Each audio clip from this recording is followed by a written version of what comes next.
So should President Obama keep releasing Gitmo prisoners, keeping his promise, or is this dangerous?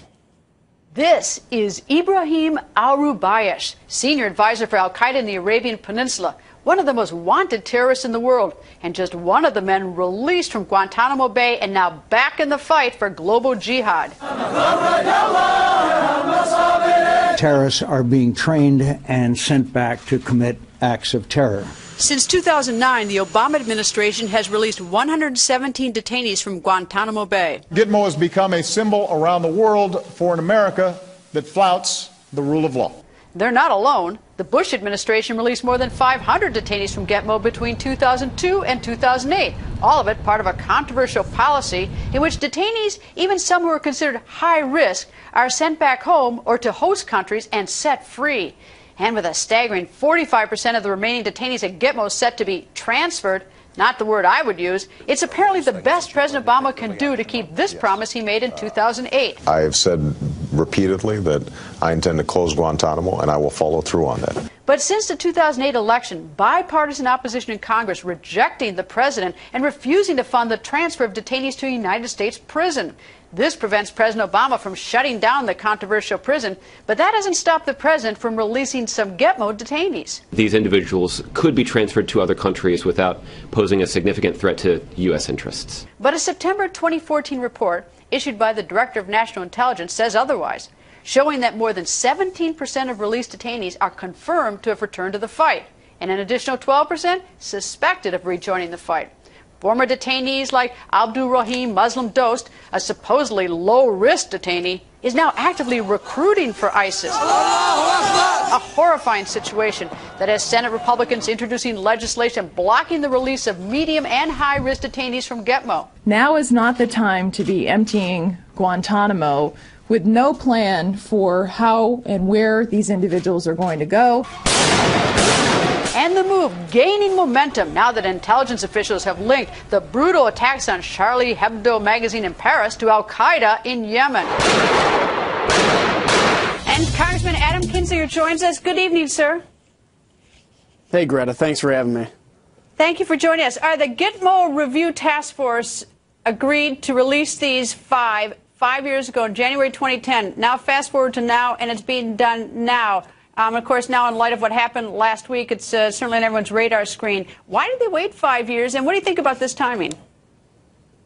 I don't know about the wait. I can tell you the timing. I mean, regardless of whether the president thinks this is in America's national security interest in his own mind or not. I mean, the fact is, in the middle of this, I guess, awakening of jihadism, of Islamic jihadism, the message that's being sent, not just even the risk that these 5 men may pose, and it's really possible by statistics that one of these men will go back to the battlefield or be a leader. And plus, keep in mind now, they're going back as a leader that has been in Gitmo, so they come out with like new stature and everything else. And so, regardless of the actual risk they pose, the message that's being sent to the Middle East right now, to our allies and to our enemies in the Middle East, is that as America is quickly retreating from this war of ideology in the Middle East. And that is very dangerous. I think that's led to the rise of extremism, the rise of ISIS.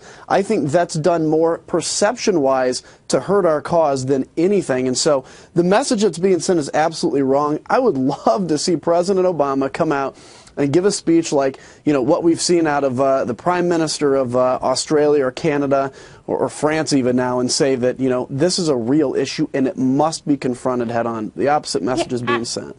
I just don't get this stuff. For 5 years they've had the okay, and maybe they had to find a place to release them to. But 5 years ago they okayed it, and I just don't get why the president doesn't, at least wait another month or two when the Paris massacre is in our rearview mirror. I just can't get the sort of the wisdom of doing it now. I think it's like, to me, it's just so tone deaf.